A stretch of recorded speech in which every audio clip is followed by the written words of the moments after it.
That's you and I if we use the buses, the handicapped and what have you. The prices are going up.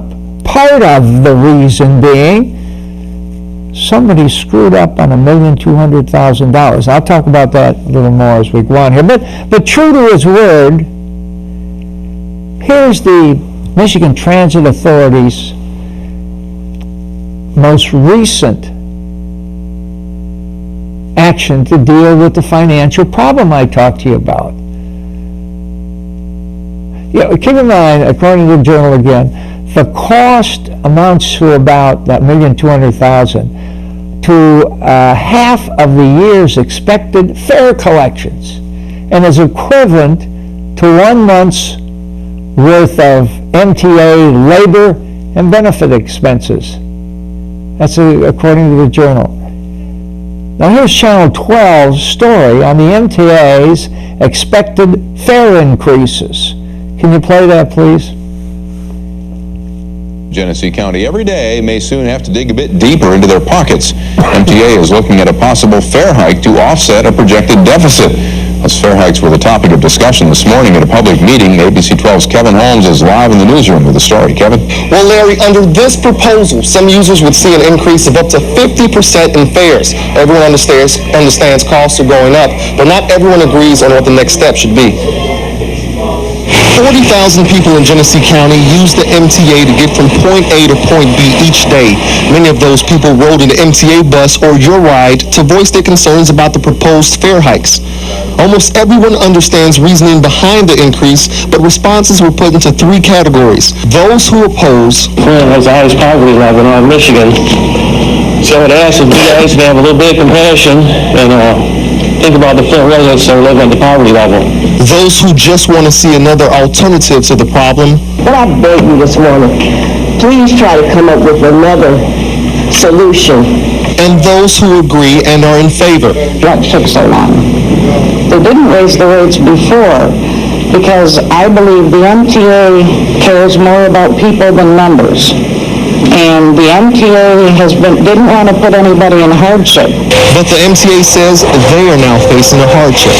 Fares haven't gone up in 11 years, but what has increased is the price of fuel and the price of health benefits. Without a fare increase, officials say the agency will be looking at a $2.8 million deficit in 2007.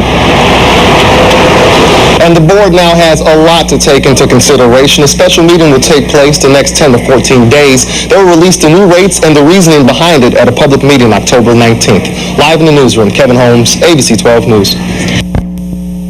Now, in all fairness, the MTA hasn't been without money and additional money all these years. They've been receiving federal grants, and I think they have state grants that come to them. So we're paying as taxpayers through these grants too.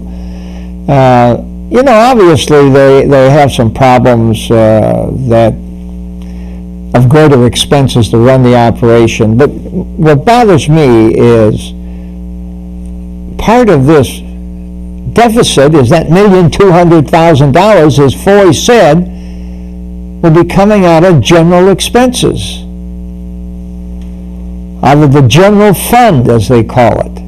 Heads should roll when someone makes a $1,200,000 mistake that our citizens, those using the services, must pay for. And then you have to ask, was it really a mistake? These kinds of arrangements of engineering a bidding process where the contract is fixed, more or less, by the specs, so one and only one company can meet the requirements. And it looks suspiciously like illegal price fixing. Price fixing is when a government agency's paying a higher price with public money, your money, than they would have had to pay if the bidding process was not fixed. And in other words, if it's competitive. Now, if this process was fixed, so this company would be the only one that would get the contract, and the specs were fixed for them to get it. If this is what's happened here, not only should those who participated lose their job, but they should be put in jail. This is a crime.